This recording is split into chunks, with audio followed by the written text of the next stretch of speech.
இந்த கழுகு இருக்குல்ல, ஒரு கழுகு எத்தனை வருஷம் வாழும் தெரியுமா? எத்தனை வருஷம் வாழும்? 60 to 70 years.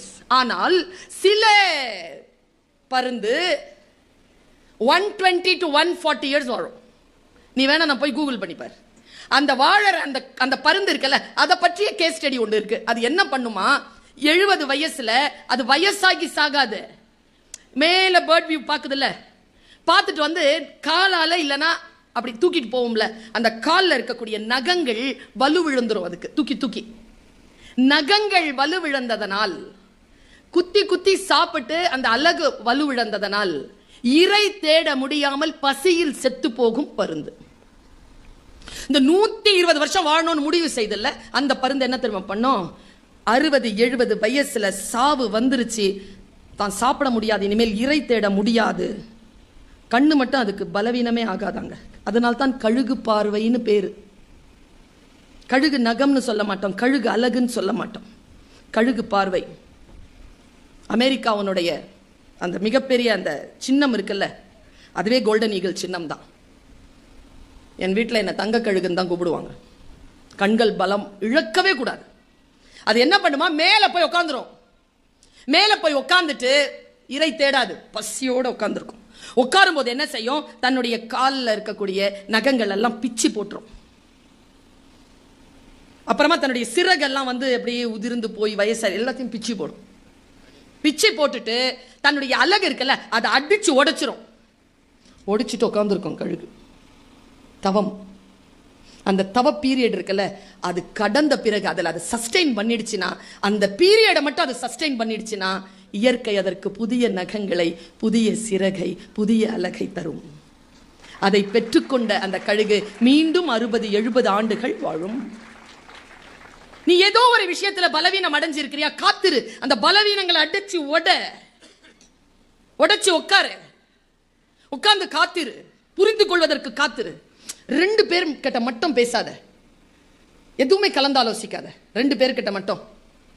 இந்த கிளாஸ்லயோ இந்த மாதிரி நல்ல வார்த்தைகள் கேட்கும்போது ஒருத்தர் இங்க உட்காந்துருப்பா, ஒருத்தர் இங்க உட்காந்துருப்பான், ஒருத்தர் இங்க உட்காந்துருப்பான், ஒருத்தர் இங்க உட்காந்துருப்பான். இந்த 2 பேர் தான் நம்ம வாழ்க்கை சீரழிக்கிறது. எல்லாம் தெரியற மாதிரி பேசுவா, ஒன்னும் தெரியாது. அதுக்கு ஒன்னும் தெரியாதுன்றதுனால தான் நம்ம பக்கத்தில் உட்காந்துருக்குது. தெரிஞ்சதுன்னா வேற எங்கேயோ போவோம், வாயில் அதுக்கு வார்த்தை ஊறும், அது குப்பை தொட்டியை தேடிக்கிட்டே இருக்கும், நல்லா காது கிடைக்கும், துப்பிடுவாங்க. நம்ம வாழ்க்கை நாசம்.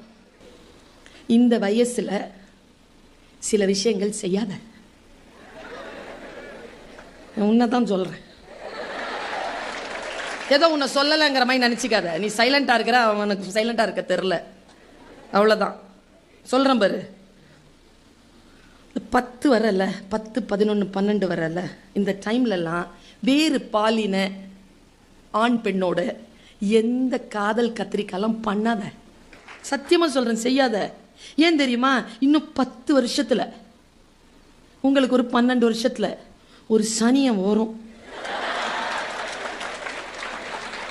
வந்தா போவாது. சரியா சொல்றேனா சார்? கூடவே இருக்கும், சாவர வரைக்கும் கூடவே இருக்கும். இந்த வயசுல ஏன் அந்த சனியனை தூக்கி இப்ப வச்சுக்கிற? ஒரு 10 வருஷம் படிச்சு ஆளாகி பெரிய ஆளாகி என்ன ஆகணும்னு சொல்லிட்டு முடிவு செய்து மிகச்சிறந்த துணை உன்னை வந்து நாடுகின்ற அளவிற்கு நீ உன்னை உருவாக்கி கொள்வதற்கான வாய்ப்பு தானே இந்த வயது. இந்த வயதை ஏன் வீணடிக்கிறாய்? சொல்லி தரவே மாட்டாங்க. இந்த வயசுல வீணாயிடுச்சுன்னு வச்சுக்க வாழ்க்கை, அந்த வயசுல ரொம்ப கஷ்டப்படுவ. அந்த கஷ்டம் உனக்கு வேண்டாம் என்கின்ற பேர் ஆனந்தத்தோடு, பெருங்கருணையோடு, தாய்மை மனதோடு நான் சொல்லுகிறேன். கொஞ்சம் கண்ட்ரோலாரு, கடந்து போகட்டும், மகிழ்ச்சியாரு, சிரிச்சிட்டு. சிறிய தவறுகள் ஏதேனும் செய்திருந்தால் பட்டுக்கோட்டை பாட்டு தான் உனக்கு வெற்றி பெறுவதற்கான ரகசியம். இது சிந்தித்து பார்த்து செய்கையை மாத்து. சிறுசா இருக்கையில் திருத்திக்கோ, தவறு சிறுசா இருக்கையில் திருத்திக்கோ. தெரிஞ்சும் தெரியாம நடந்திருந்தா அது திரும்பவும் வராம பார்த்துக்கோ.